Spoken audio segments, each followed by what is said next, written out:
Pick. Well, thank you, Gail, and thanks everybody for joining. I'm Brad Klein. I'm an attorney at the Environmental Law and Policy Center in Chicago.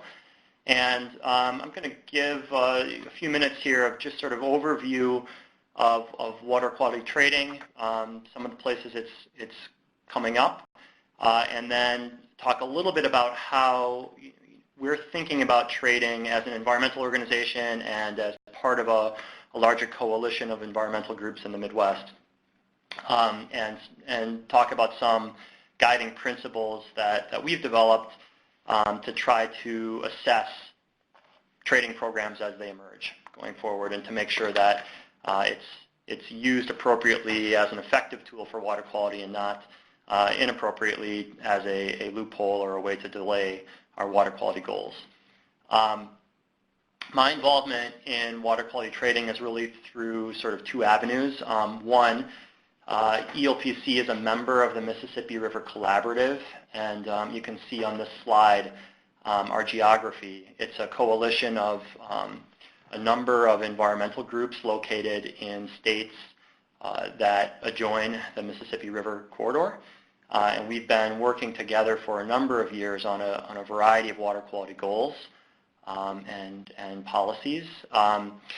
One of our main priorities is trying to get an effective handle on phosphorus and nitrogen pollution that are causing so many problems in both the Mississippi River Basin and the Gulf of Mexico and really across the country. In our opinion, this is really one of the most pressing and urgent needs. And we feel that water quality trading, if implemented appropriately, may be one of the tools among many that we use to try to get a handle on this problem. Should also say that I am also representing the Mississippi River Collaborative in the National Network on Water Quality Trading, which Carrie Sandeman will describe in more detail following my presentation, and some of the resources and documents that the network is putting together. So I guess really, our interest starting from this problem of nutrient pollution, and this is obviously very much in the news for all of you that have been following water quality issues, and I assume all of you are very familiar with many of these items in the news. Even recently, another one to add here, I think, would be the Des Moines Water Works lawsuit against non-point source pollution dischargers in Iowa. I think really across the Midwest and in other states, we're seeing more and more attention and more problems with nutrient pollution. There were record-setting algae blooms in the Ohio River this year. Obviously, the problems in Toledo, the Gulf dead zone that occurs every year and doesn't seem to be shrinking. So this is an urgent problem, and one that we're hoping to look to many different kinds of tools to solve. Briefly, just sort of as a baseline, what are we talking about when we talk about water quality trading? And this is a quote from US EPA's Water Quality Trading Policy Statement. Essentially, trading is a tool that would enable a source that has a permit that needs to meet a specific regulatory requirement to purchase credits that have been generated elsewhere in order to meet that regulatory requirement. I mean, at its kind of simplest, this is what the transaction looks like. It would be a purchase of some kind of documented pollution reduction that could be used to meet a regulatory requirement. I think at the outset, it's important to kind of to acknowledge that EPA at least is thinking about this as a tool to meet regulatory requirements. And when we're thinking about this with nutrient pollution, we don't believe that there are sufficient regulatory requirements that exist today for point sources or regulated sources. So it raises the question about how effective trading can be as a tool when you don't have the types of regulatory requirements you'd need to establish an effective market. In other words, if you're going to set up a cap and trade system, you first need to set a cap, before you can trade. Before there's a market to trade, there needs to be a reason why people would be purchasing credits. We don't see that in place yet. We don't see many states with water quality criteria for phosphorus and nitrogen. We don't see states with effective TMDLs, for example, for nutrient pollution largely. So I think that's sort of step one is establishing the regulatory requirements we need to establish effective markets. But we'll return to that point. A few just sort of data points out there. The federal government has been encouraging or sort of getting resources and tools out there on trading for quite a while. They have a toolkit. They have a trading policy. You can see some of the quotes here from US EPA. Generally have been supportive of the concept of trading. And the trading policy has a number of criteria that US EPA would apply to determine whether water quality trading meets the requirements of the Clean Water Act. The Department of Agriculture and US EPA have been partnering for a number of years as well to try to promote water quality trading. So this is an issue that has momentum behind it, and it has support from the federal government. There are hyperlinks in this presentation. If anybody, you'll have an access to this, and you can pull up these documents to look at. And so trading, I want to turn, I guess, to sort of the debate about trading in the environmental community. It is an issue that has raised a lot of concerns, and I think it's sort of, in my view, while there has been a lot of discussion about trading in theory, we have not seen a lot of examples on the ground yet, and how, and I think that's going to be important to really vet this concept and see how these programs are implemented. So, so just kind of diving into some of the sort of arguments for and against trading and some of the controversy that's out there at this point. From the environmental, and this is kind of focusing on the debate from within the environmental community, groups really on all sides of this issue and sort of different philosophical positions on trading in general.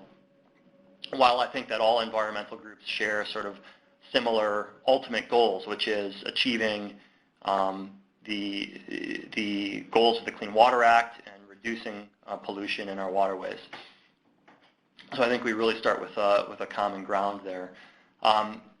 So arguments that are sort of commonly raised against trading, I'll just tick off a few of these. There's a number of them, but just to give a flavor, some people feel that just the entire concept of market-based regulation or trading are inconsistent with the Clean Water Act. The sort of command and control framework that Congress established in the Act doesn't really leave room for this type of trading kind of purchasing credits that have been generated elsewhere through a market. Some folks, in a related objection, feel that trading kind of provides a leeway to pollute by creating markets for something that they should be taking care of themselves. Instead of purchasing credits from others, you should kind of take care of your own mess, and you should be meeting the requirements that are placed on you. This is more of a kind of a pragmatic objection that trading is a new frontier. It's hard. It's more difficult to measure than sort of standard water quality permitting that's been established under the Act. It could create some loopholes. We don't know exactly how it's going to work in practice, and it's just too many unanswered questions at this point to really support trading as a tool for Clean Water Act compliance. Also commonly heard that trading creates some risks of hotspots whereby in one location maybe a source is purchasing credits that are generated elsewhere in the watershed in exchange for allowing more pollution to occur locally, which could affect create toxic conditions or violate water quality standards in a particular location.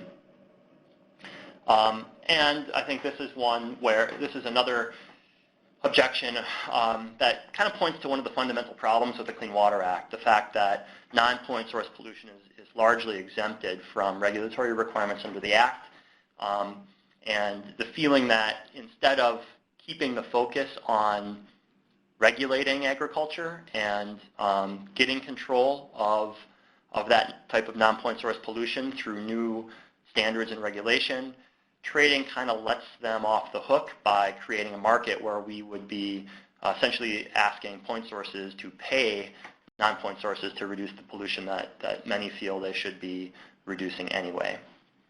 So that's sort of a common set of arguments raised against trading.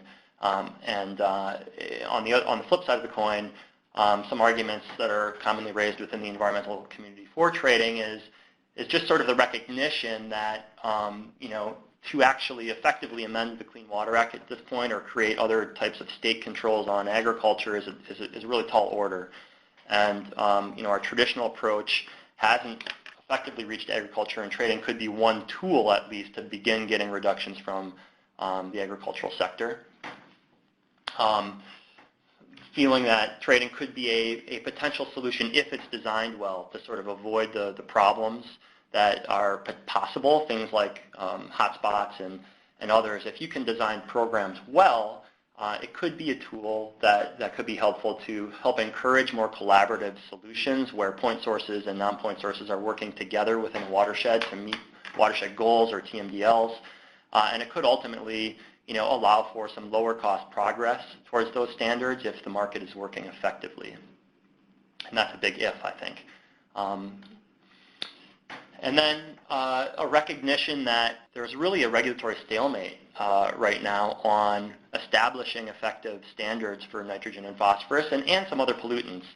And a lot of that, I think, is due to the kind of parade of horribles, or that is often raised by opponents of regulation, where they would say to effectively control phosphorus would require billions of dollars in investment and kind of the high costs that would incur. I think trading is one potential avenue where you could overcome some of that stalemate by pointing to more flexible or potentially less costly ways to meet water quality standards for those types of pollutants. But like really any regulatory issue, whether we're talking about trading or any type of permitting scheme under the Clean Water Act or other environmental statutes, the details really matter. And with respect to trading, here are some of the questions that you need to answer effectively to have confidence in a trading program. And we'll talk a little bit more about some of these questions, but just who's eligible? Who are we talking about? Who are the trading partners? As I mentioned before, what's the regulatory driver for the market? Do we have effective regulation to begin with for point sources that would drive a market for credits? The third is a really important concept here, one we'll talk about a lot, I'm sure. What's the baseline that all parties must meet in order to be eligible to generate credits? In other words, do we have some minimum standards that a farmer, for example, might have to meet on their farm, management practices to reduce pollution before they're even eligible to generate a credit for reductions that go above and beyond that baseline? This is a tricky and thorny issue, but one that's extremely important, and one I think that is crucial to an effective trading program, is establishing clear baselines. From our perspective, in order to have an effective program that has a chance to meet water quality standards, you need to start with baselines that are derived from a TMDL or other watershed goal that will meet water quality standards. So in other words, if a TMDL is established that will assigns pollution reduction to the non-point source sector, the non-point source sector needs to actually achieve those minimum load reductions before they're eligible to generate credits for actions that go above and beyond. We can talk more about that concept. The fourth bullet here, how are you calculating credits? It's much more difficult, I think, in the non-point source arena to figure out, how a given management practice on a field actually results in pounds of reduced pollution. There are a lot of uncertainties around that, and you need to think about how you're going to actually calculate those credits and have confidence in the program. Compliance safeguards, who's enforcing this program? What types of reporting need to happen? How are we updating the credit calculations over time? What are the responsibilities of the parties for transparency, et cetera? And how can the public participate? The Clean Water Act establishes a lot of avenues for public participation in the NPDES permitting program for point sources.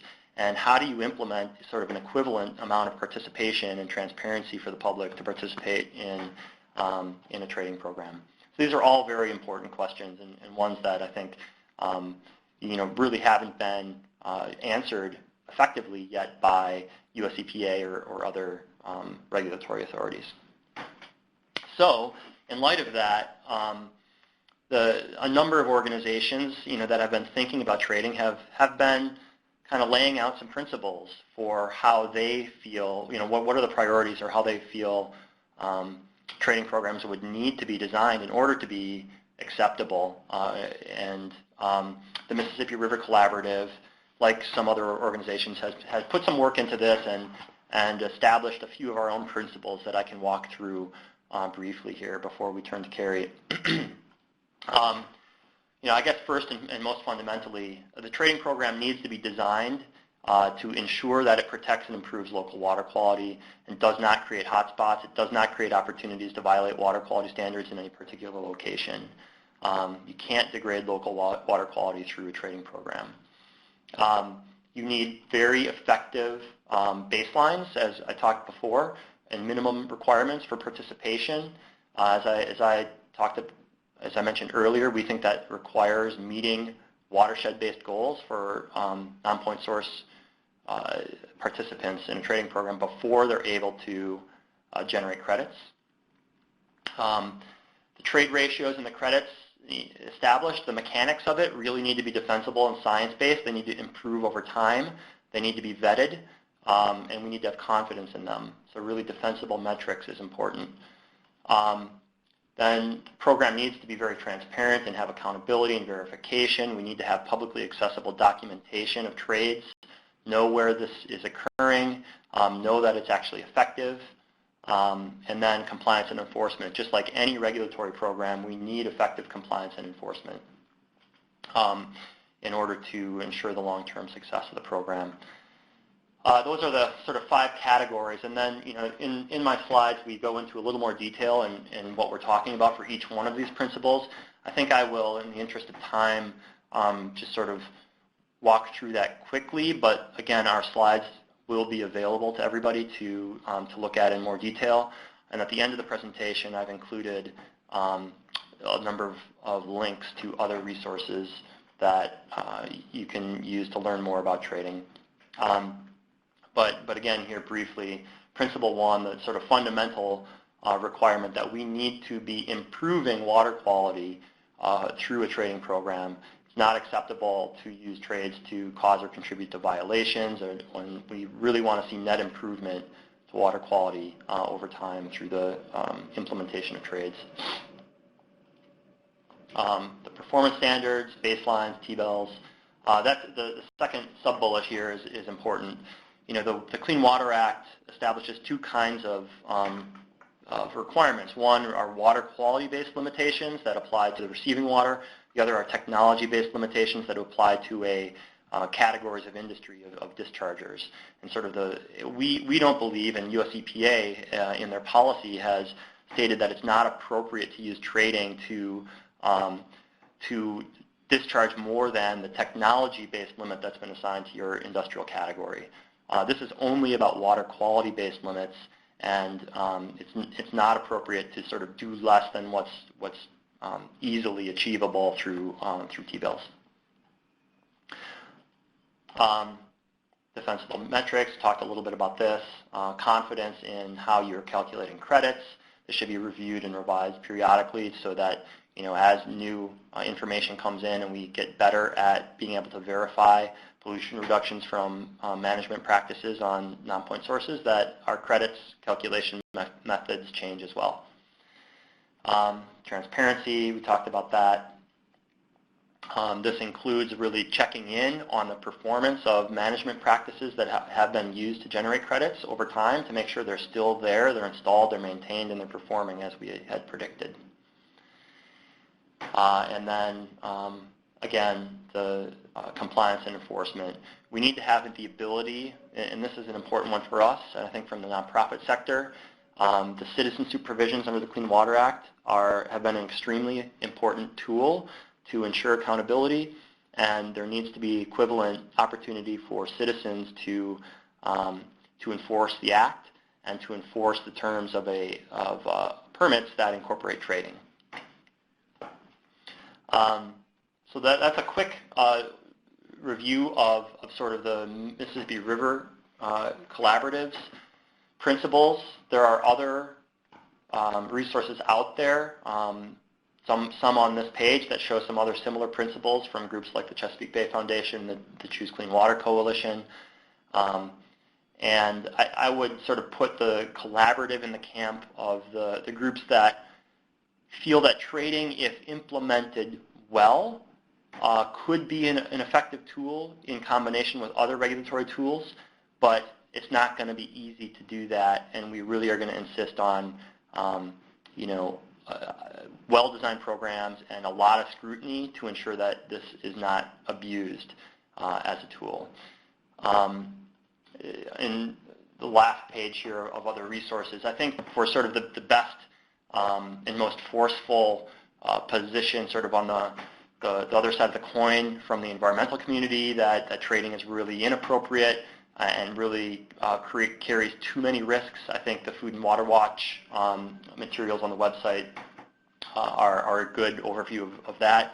Food and Water Watch recently published a report in the last couple of weeks that highlighted problems with a couple pilot or sort of initial trading programs out there, and I think it's well researched, and it shows really the danger of implementing trading without strong criteria and without that don't meet some of the principles and criteria that others in the environmental community really want to see. So from our perspective, it's extremely important for environmental groups to get involved in this conversation and to be at the table when trading is being discussed, so that we can ensure that programs that do move forward are either effective or they're stopped if they're not if they don't include the types of safeguards that we need to see. So with that, Gail, I'm done, and I look forward to hearing from Carrie about the National Network, and then we can have some time for conversation and questions afterwards. Okay, thanks, Brad. This is Gail again, and Brad and Carrie have asked that because we have a bunch of time for conversation, we're just going to hold the conversation and discussion till the very end, and I am keeping track of things here. So, Michael, we will totally get to your points, and please others join in so that we can throw them in the air when Carrie gets done here. So I'm going to transfer us over to Carrie's screen, and thank you, Brad, and Carrie's going to talk a little bit about the National Network. Great.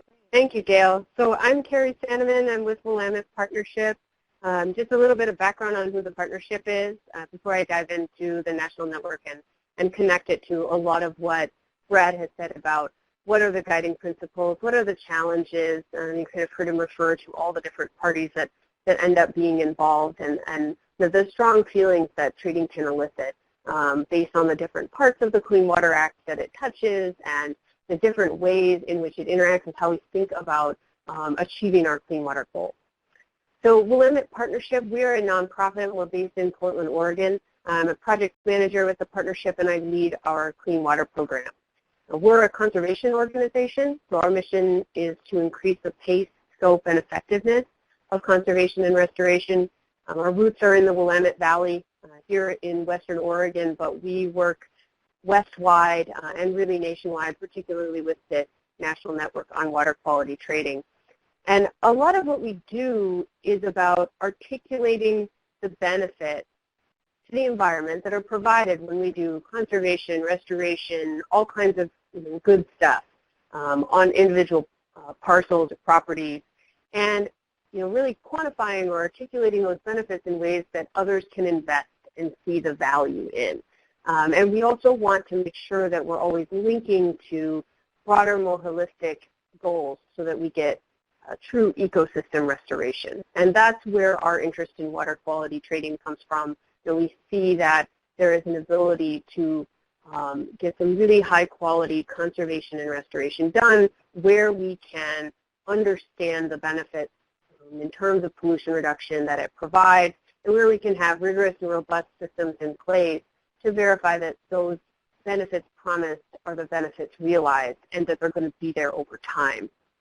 We are active within the water quality trading policy. Aside from within the network, we're working with the state of Oregon, the state of Idaho on developing strong water quality trading policies.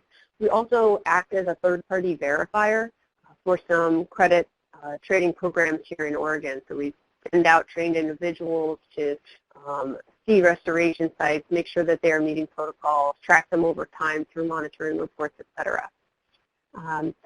But to get to what you really came here to hear about today, the National Network on Water Quality Trading and how it is addressing a lot of the challenges that Brad identified. So first, just who the network is. Currently composed of 18 organizations. You see all the logos up there on your screen, and you probably noticed that it's really a mix. There are entities representing agriculture, wastewater utilities, environmental groups, regulatory agencies, and then practitioners who are sort of on the ground delivering water quality trading programs. The Willamette Partnership and World Resources Institute facilitated the collaborative, but every organization that you see up there contributed their time, their expertise, travel to do this work. And the effort was funded with USDA and seed funding from Electric Power Research Institute. So the network really formed late 2013 and then really getting underway in 2014 and delivering the report I'm going to talk about in 2015 to articulate shared principles, core trading program design elements, and recommendations for implementing and operating trading programs. We saw that providing this information was a way to bring some needed consistency to a very diverse set of trading programs, many of which, there's over 20-year history of pilots, localized efforts, and that localization is important. But it can also lead to some challenges in terms of outsiders looking in, understanding what's going on when others are talking about things in different ways and using different types of approaches in how they do trading.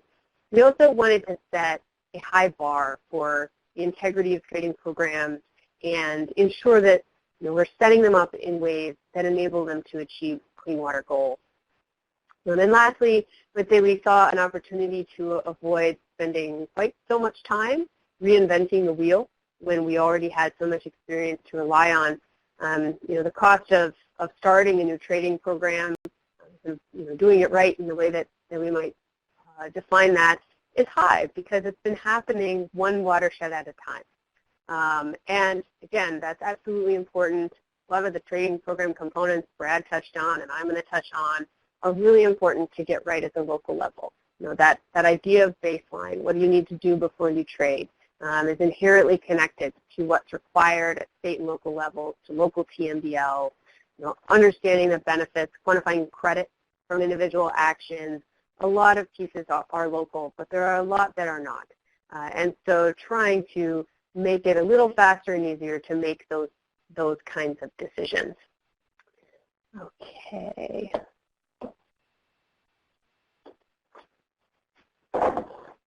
One moment. Okay. And so network members organized around this common vision and gathered over the course of 2 years to develop an approach to achieving it, improving the consistency, integrity, and environmental performance of water quality trading, the vision statement that you see on the screen there. And we pooled experiences of network members and examples from just about every trading program we could find into a comprehensive publication, which is titled Building a Water Quality Trading Program, Options and Considerations. And the focus here is on point to non-point trading. That's where a lot of the interest in energy is. That's also a lot of where the tough questions are that are bringing up a lot of time spent on development, a lot of conversations about what's enough, what's the right way. So in the report, we lay out a set of principles to guide trading program development, 11 core elements that should be considered, and then for each element, we take a deliberate look at what approaches are available, what are the pros and cons, and examples of where it's been used with really detailed references. I'm going to go into a few examples, time permitting here, to make sure you get a flavor of what the content is, but it's really an excellent resource if you're wondering who's done what, how did they do it, what were the benefits and what were the drawbacks. And I think another kind of unsung hero of this effort is consistent definitions and language. People talk about things in very different ways. One term that comes to mind is verification. In some cases, this is the overall concept of confirming that a project, that a credit is real. In other cases, it's used very specifically to mean a site visit to a credit project site, right? So being able to talk about these things in the same way and using the same language, I think has an immense ability to start breaking down the barriers and getting to what do we agree about and what do we really disagree about? Where can we spend our time sitting at the same table coming up with collaborative solutions? So the guiding principles, you'll notice, I don't want to belabor these because really they line up really clearly with those that Brad was laying out. I'll just say, trading programs bring together a really diverse set of groups and interests. And so it can be very helpful to have a set of shared principles that keep everyone on the same page and individual decisions are getting made, whether that's in trading program development or implementation.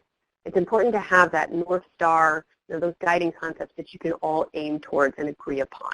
And, I think here is where we do see a lot of agreement that trading programs need to effectively accomplish regulatory and environmental goals.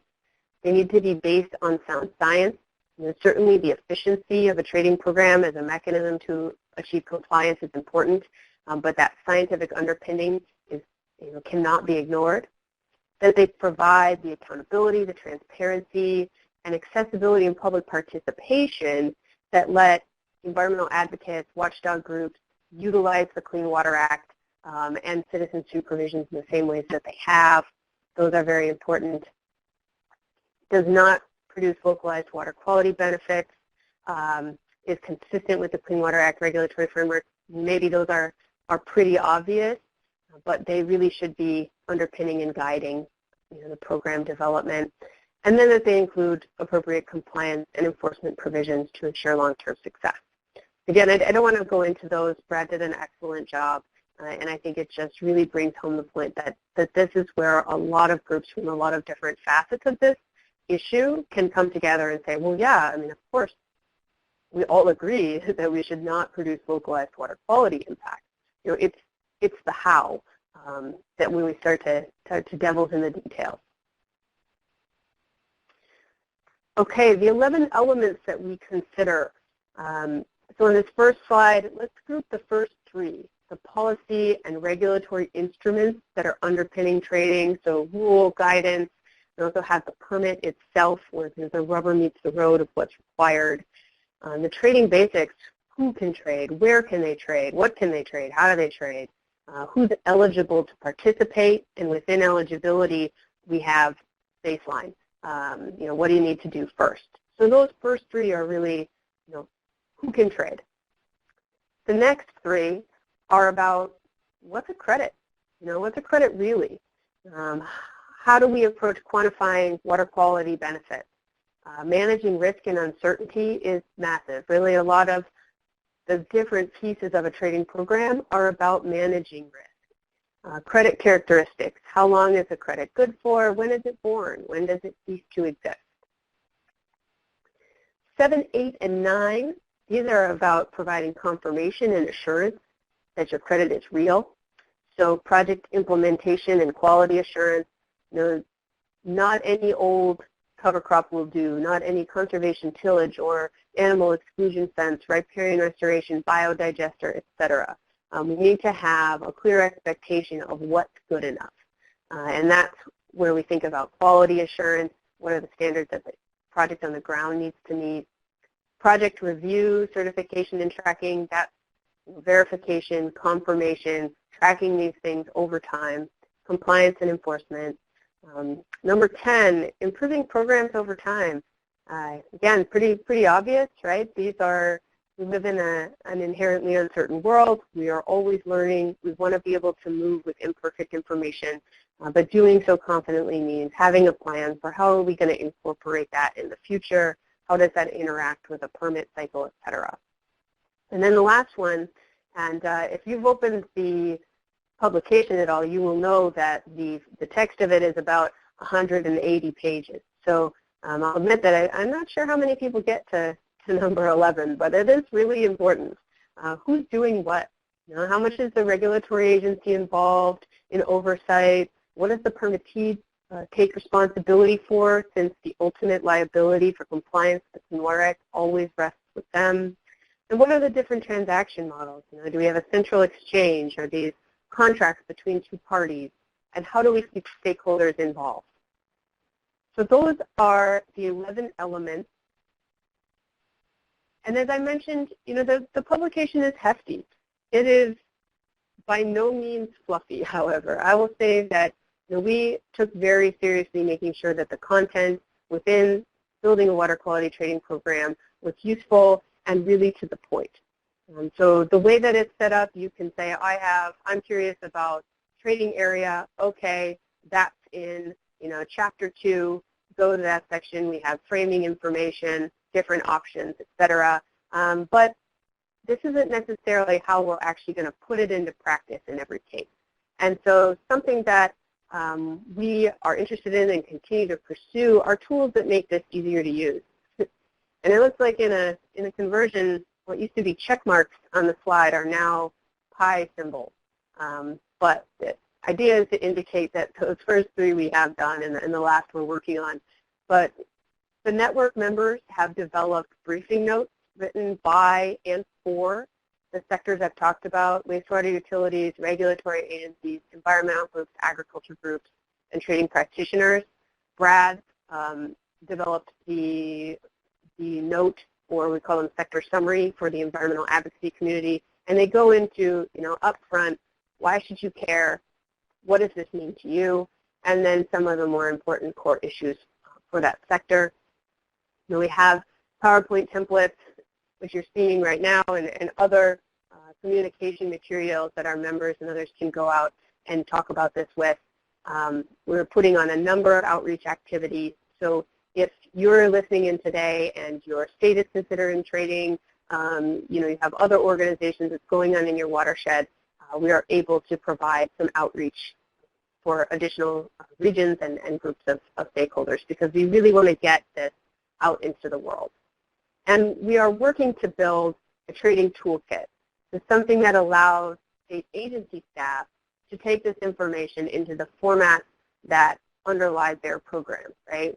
Rule, guidance, permit, by no means one size fits all, but trying to provide something that's a foundation that can be more consistent for outsiders to look at and see which decisions have been made in trading program development. We are absolutely open to feedback, to comments, to additional opportunities for engagement.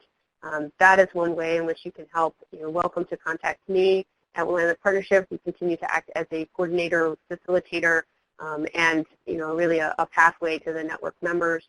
And another way is just tell people know that they don't need to start from scratch. This is a resource they can look to that is not about a one right answer or an individual program case study. It's about compiling the different approaches that are available, and really articulating where they're most appropriate. And then the last thing, as you're inspired to reach out and think, where is the place for the national network going forward? The network continues to meet. We are anticipating a series of gatherings over the next few years to take this approach of shared outputs, shared understanding of issues, to dive into other aspects of water quality trading, stormwater crediting, understanding and using new ag technologies, et cetera. So that's something that we'll be working on, and if you have good ideas for us in that respect, we'd love to hear them. Okay, so with that, I'm going to end the part where I'm just telling you about the network, and I want to go into one of the sections, maybe two if we have time, and let you know what does it look like in there so that it's perhaps not so intimidating to crack that PDF or open up the document. So within this section, I described as who can trade. I want to talk about trading areas. Now, this is one of the most common decisions every trading program needs to make, and this will give you a sense of kind of the depth and breadth of what's in building a water quality trading program. So trading areas define the geographic boundaries within which buyers and sellers can conduct trades with each other. And EPA's 2003 trading policy says that trading areas should coincide with a watershed or TMDL boundary. And really, all the national network members broadly agreed that the trading program should represent a clear link between the credited pollution reduction and the permitted discharger that would ultimately be using those credits. The primary options, they're up on your screen here. The first is connecting trading areas to upstream of a point of concern. That's a place through a TMDL or other analysis that has been determined the effects of pollutant loading are greatest. The point of concern might be a lake or an estuary, another water body. The second option is to require that all trading occur above a point of discharge. And the third is to allow trading anywhere within a small watershed, keeping in mind that in none of these cases is it acceptable to create localized pollution exceedances. So we see options A, B, and C represented graphically now. And the balance is that when we include more areas, we have to do a little bit more thinking about to make sure that those localized impacts don't occur. But when we exclude more areas, we have the potential to exclude sites that are really important for water quality improvement, high priority locations that can deliver a high ecological benefit. So option A, for any of those listening to Chesapeake, the bay itself acts as a point of concern for the state, and unless there are local TMDLs or state boundaries that apply. Oregon also uses option A. In the TMDLs for temperature, they develop a point of maximum impact above which trading needs to occur within the watershed above that point. Option B, above the point of discharge, that's used by EPRI's Ohio River Basin Trading Project and the Ohio Great Miami, amongst others.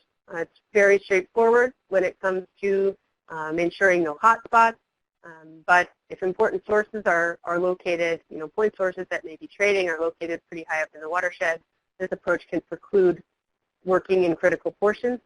And option C is used in Wisconsin,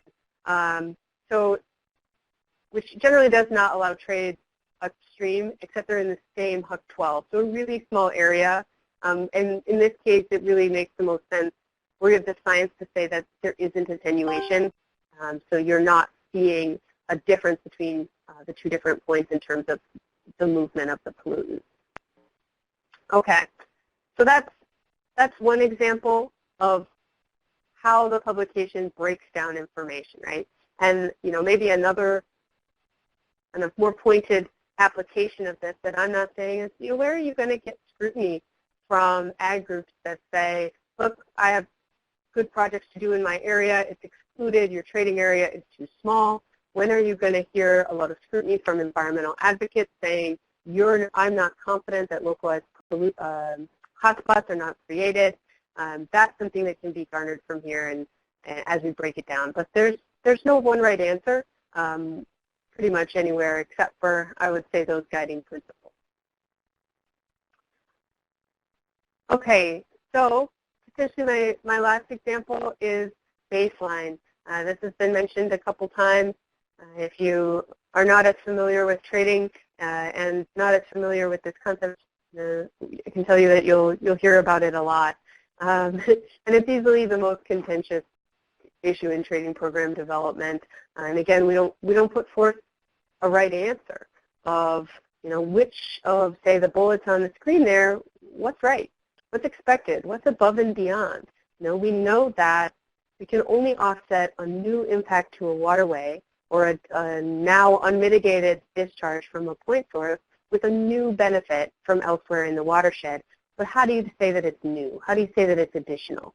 Is it current conditions? Is it existing laws? Is it load allocations? Is it something else? And instead of positing one answer, and really I haven't seen, or it's very rare to see two TMDLs that are exactly the same. And it's also even more rare to see TMDLs that provide the kind of detailed information that, say, the Chesapeake Bay TMDL does in terms of the obligation for individuals. So with a variety of different information sources out there, we focused instead on where should you look to get a solid foundation for your baseline. And this decision tree image, which is in that chapter 3, posits that the first important question to ask is there a TMDL or equivalent watershed plan? Is there a watershed plan in place?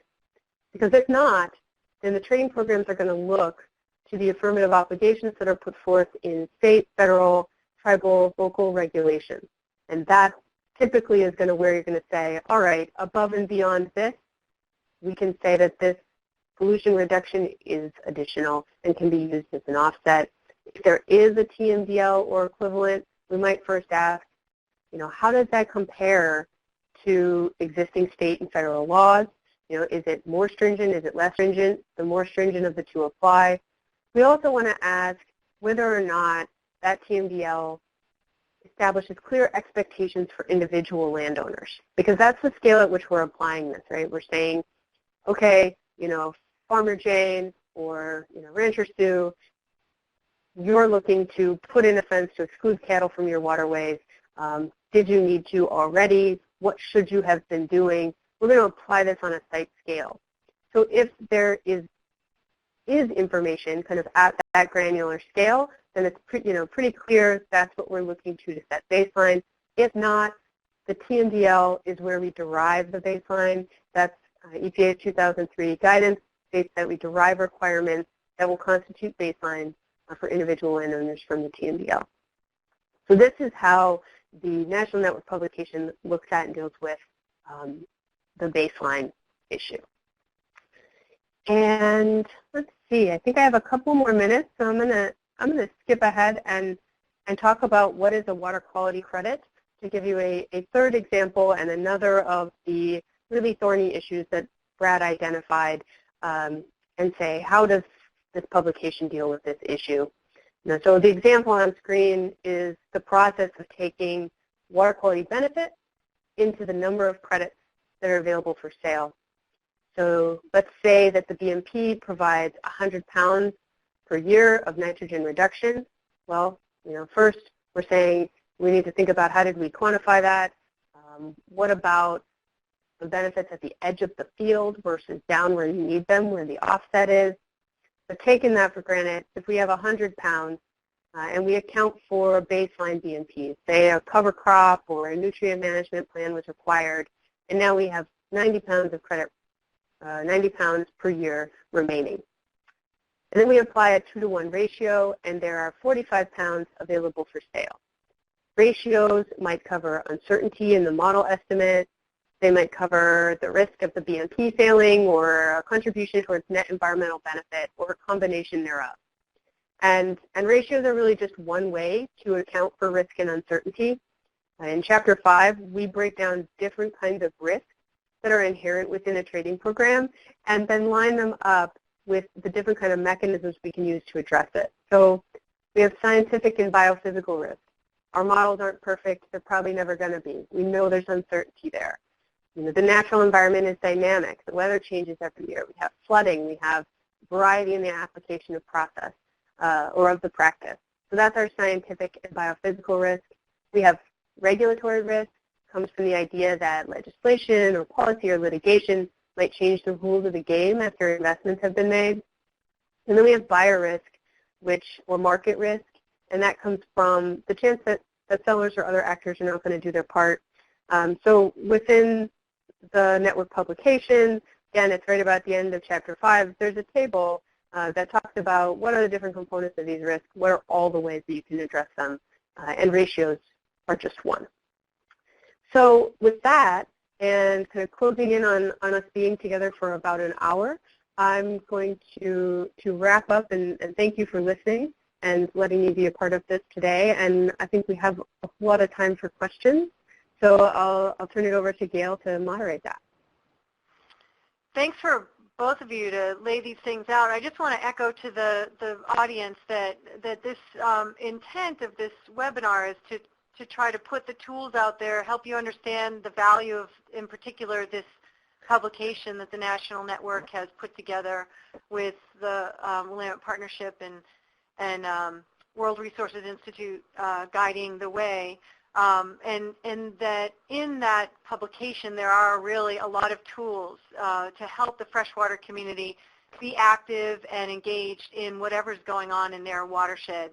We are seeing more and more trading schemes coming forward. As Carrie mentioned, there's more of it on the horizon in more areas.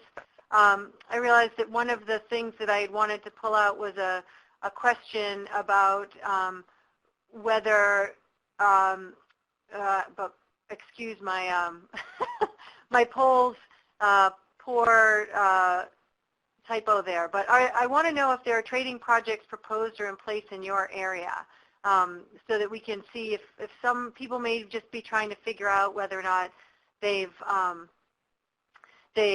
should get involved. What we hope to have is a way for you to be engaged to protect your watersheds. So right now it's about even. I'm going to broadcast those results. So a little bit more on the not, well, yes, no, it's moving, still moving. Okay, a little bit more on the not. Still a lot involved with the yes and some that don't know.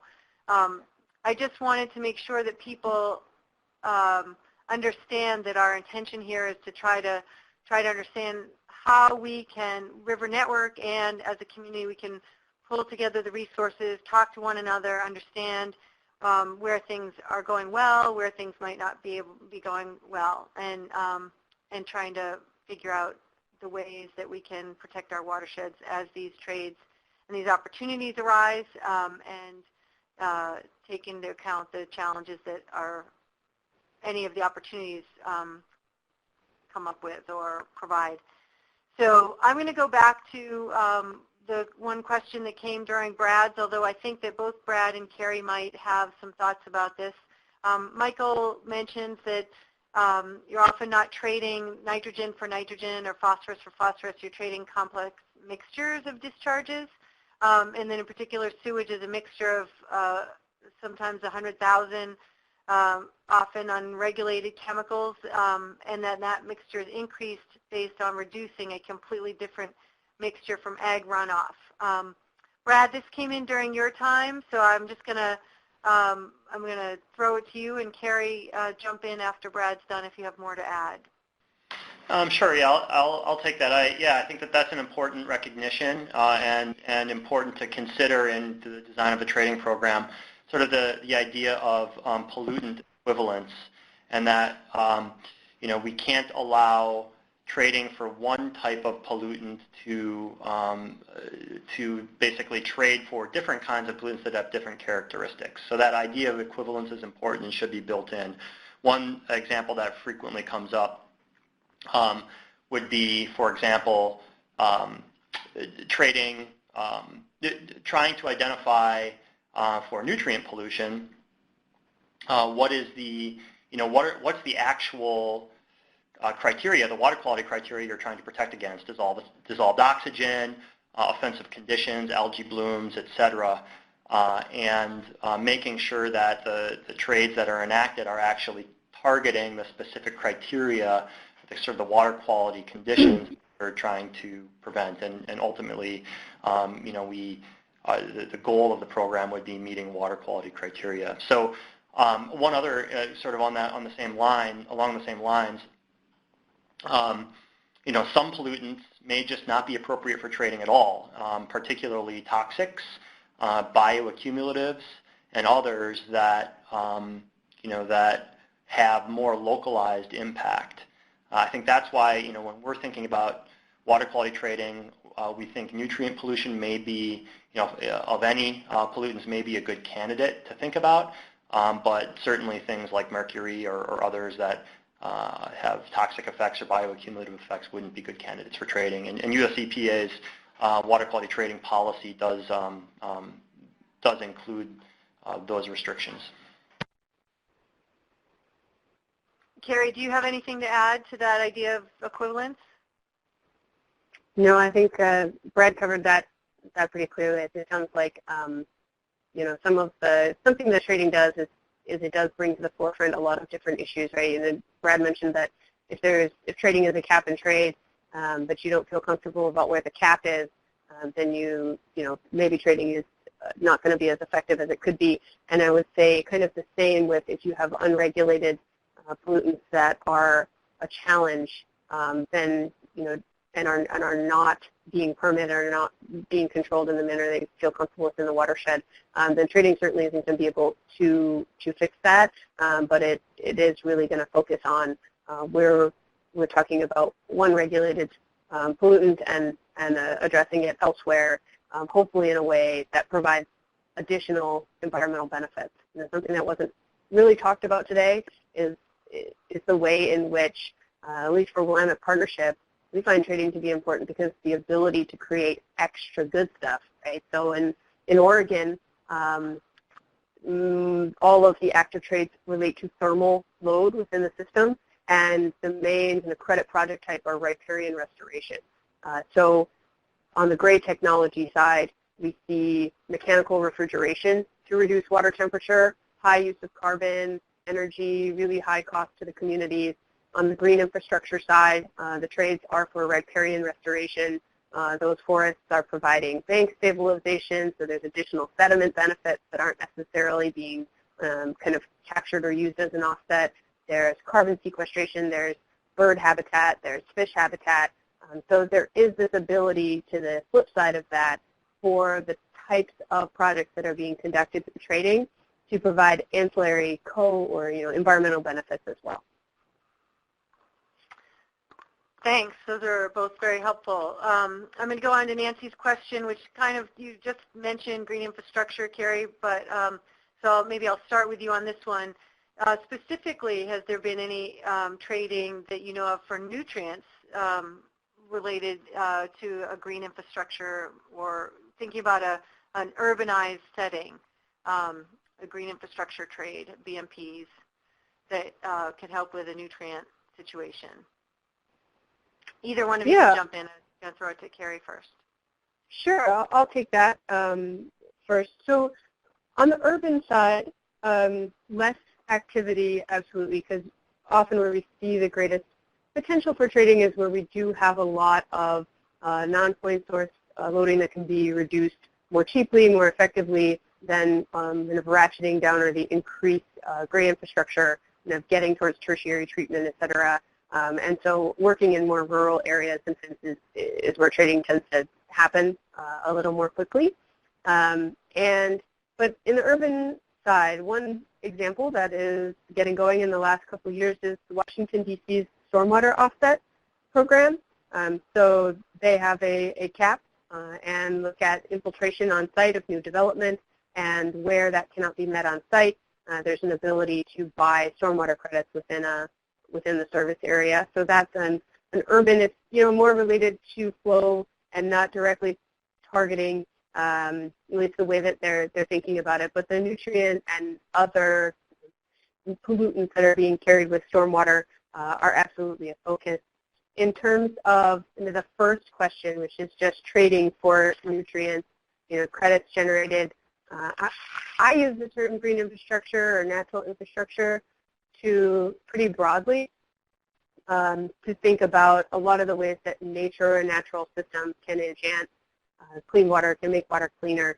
And so from that aspect and more on the rural or semi-urban areas, we've seen the first program was a pilot in the Fox River watershed in Wisconsin, and that was in the 80s. There's another program being developed in the Lower Fox right now. The Great Miami Water Quality Training Program in Ohio has been operating for a number of years, and really just that's the majority of the activity, I would say.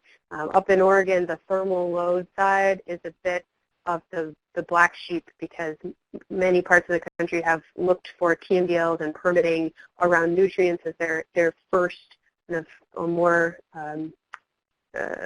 point to address rather than thermal load and temperature issues. So there is a host of examples within the publication beyond the ones that I've provided. There are also a number of case studies. Brad's list of resources, In It Together, is a publication that Willamette Partnership and World Resources Institute put out, and we have our Section 3 is trading case studies, 2 of which are nutrient related. And I'd add that the EPRI program also has a document with some case studies that you can find from EPRI's water quality trading website. Yeah, and EPRI put out a great report covering permits, so less focused on the overarching, what's the trading program about. And again, I think where many advocates and from the legal side of this issue are composed is, what's the permit say? Where does the permit and what does it require? Where are those active? EPRI has a good publication out on that. Thanks. I'm going to come back, Michael, to your second question in a second, because I think Margaret's question about the stormwater general permit ties to some of the examples you just gave, Carrie, in particular the DC one, and her question is whether the stormwater general permit would need to explicitly authorize a trading program, or is this unnecessary so long as trading is consistent with the Clean Water Act? And Brad may have a legal side to this. Carrie, you may have an experience side. The DC example is not a general permit, so just kind of throwing that out. Yeah, I can jump in on this. I mean, I think that this is somewhat, it remains a gray area to some extent. I think it's a good, from my perspective as an environmental attorney that's looked at clean water programs, my position here would be that if you are writing permits that incorporate trading for point sources, that trading program is really an element of the state's, MPDES program. They're really their water quality standards that should be reviewed and approved by the state regulator and by US EPA, and should include the appropriate public participation in its development in order to lead to valid and enforceable permits. The reality is on this one that ultimately the regulators and the courts are going to establish the requirements. Carrie and I and others in the national network can sort of opine on that and come up with our thoughts on what should be required in our interpretation of the Clean Water Act. But given the fact that this is sort of a new frontier, it hasn't been entirely worked out yet through EPA and through the courts, and that'll be sort of where you'll get the final answers to some of these questions. If I could add on to that briefly, as Brett said, the legal side of this, what it specifically is required, and if you have to, less clear. But I think of the permit as a bit like any contract, right? And sometimes you think, contracting is taking forever, but what's really happening is a really clear and firm set of expectations are being set between the parties. And so having the underpinnings of your trading program within the permit, I think, provides that function. I also think from a stakeholder engagement process, I would be very surprised if most local environmental groups wouldn't be having the same opinion that Brad does and wanting to see the trading program within the permit so that there are clear expectations of compliance and enforcement regarding the trading program. So maybe put it in my opinion is best, it's likely best practice, both from a social side and just kind of logistically to kind of as color to what's actually the legal state of the question. Thanks. So I'm going to go back up to Michael's point up here that in their work in the Chesapeake area, our position is that all trades should benefit local water quality and that upstream reductions should be the way, and every effort should make, his point is about making the pollution reduction upstream of any new or increased source. That was some of what you explained, Carrie, in your diagrams, and not only offsetting the new load, but improving the local stretch of waterway between the credit providing the practice and the credit purchaser. And so it kind of addresses, I don't know if you want to add to what you said about, you know, it kind of ties together both the baseline point and the where the trades happen points. Well, I guess I'm seeing this as a somewhat of a position statement on what they would like to see as opposed to, you know, a question overall. I do think the examples that I provided were meant to provide a range and be appropriate in different scenarios. So with the idea of, you know, my option A, which I think I can probably click back to pretty quickly here, you know, upstream of a point of concern in a way that might not necessarily be upstream of a point of discharge. The example that comes to mind most closely for me is in Oregon, where the TMDLs, and to get at a later question, that means the total maximum daily load, an analysis that is done as part of the Clean Water Act to understand the different, kind of a pollution budget or a pollution diet for the watershed, to say where are the pollution sources coming from and how do we achieve the beneficial uses that we want from this waterway and the water quality standards that are associated with them. So the watershed analysis for thermal load in, say, the Rogue River, saying, well, this is the cumulative point where most of the water quality impacts are occurring, and also that they're not creating a, you know, say for water temperature, it's typically around cold water fish.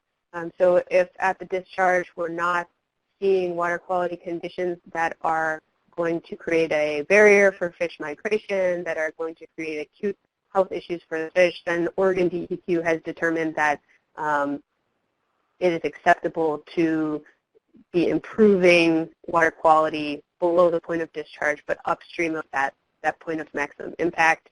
You know, to the point that all trades should improve local water quality, I would agree. I think there's no doubt about that. And I would just add, you know, I also agree with that. I mean, I think that sort of one of the fundamental points we're trying to make here is that it's never appropriate to use trading to cause or contribute to a violation of water quality standards, or and in general, I agree with the statement that upstream trades are a good way to help ensure that. I would also add, though, that just because you're upstream doesn't guarantee it, and that there should be some look also to the distance upstream you're trading, and recognizing that there's some attenuation of the benefits the further the distance is between the trades.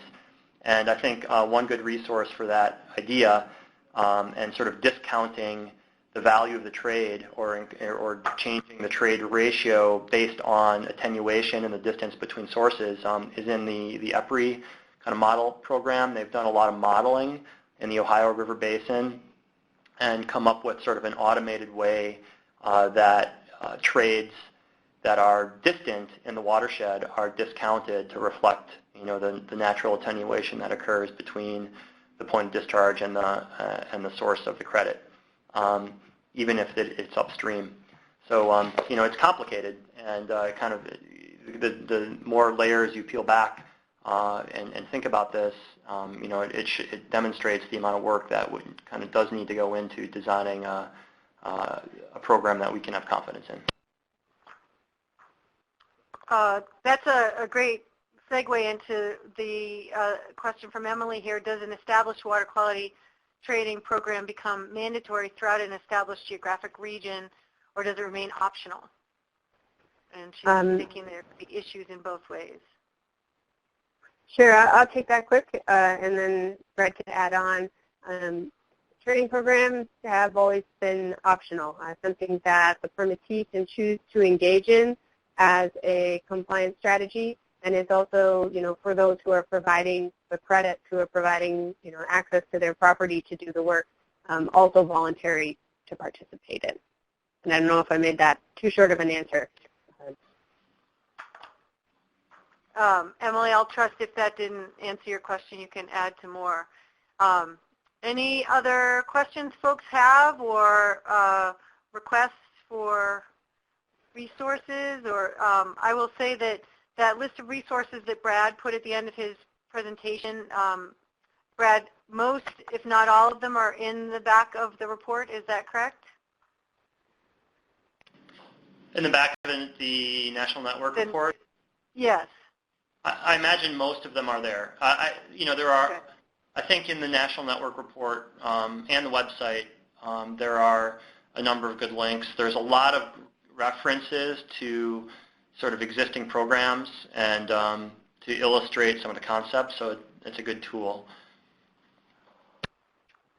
And so between your access online to this great resource document of the options and considerations to building a water quality trading program, and both of these presentations, you'll have a list of other resources and examples of thinking through some of these ways that you might engage or bring up issues in your own watershed. Anybody else with a question or comment for the presenters? I'll look to see if I can see any typing. Hey, Gail, if I'm not hearing anybody else, it's Michael Helfrich. I'm going to say or ask one more thing, have people think about. There's sometimes confusion between water quality standards and the amount of pollution that actually goes into a waterway. So if you do anything other than trade upstream of a pollution source, you are going to be increasing the amount of pollution in the local waterway. It might not violate water quality standards, but you are going to be increasing the amount of pollution to those people that have to live there. So we get scientific and legal about the water quality standards. I just wanted to make sure that it was clear to people, if you do option B or option C, you're going to be increasing pollution to local people's waters. Yeah, I think that's a good point. I can respond to that. And Carrie, do you want to put your, or I'll take it back to that slide, because then people can see what Michael's talking about. Mm-hmm.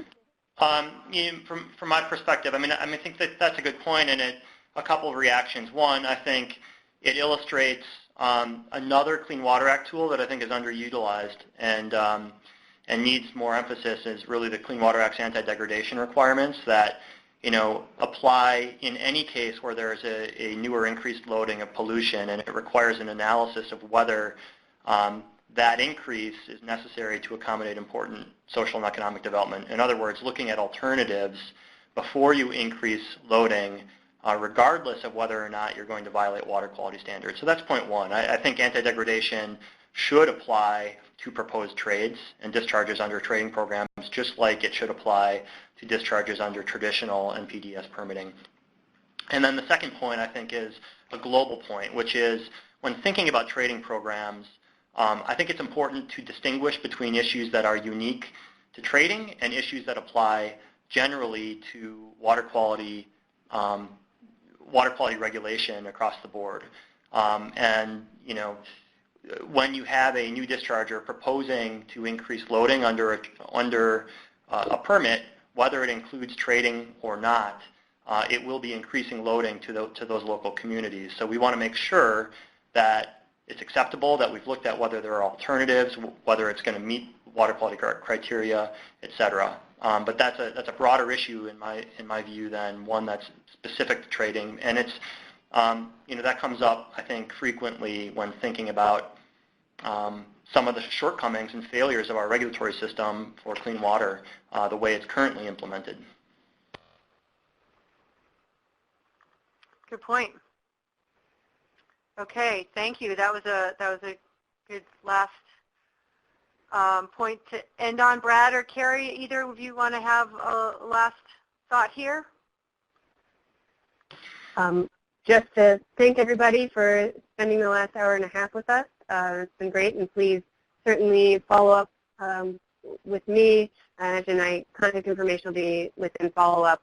If not, you can look on willamettepartnership.org and find me that way, as well as find the National Network publication under one of our pages. So thanks, everyone. And same for me. Thanks to everybody. And I guess my final thought is that I really do feel like it's very important for environmental groups and others to get engaged on this issue and to really dig in and come up with good questions and ask the tough questions of your other stakeholders who may be thinking about trading as in ways that don't include the types of safeguards that we do want to see. I think the only way we're going to have effective trading programs is if the environmental groups are involved. So I'd really encourage everybody to to use the resources that we've talked about on this call and really build up some more expertise so that we can be effective advocates.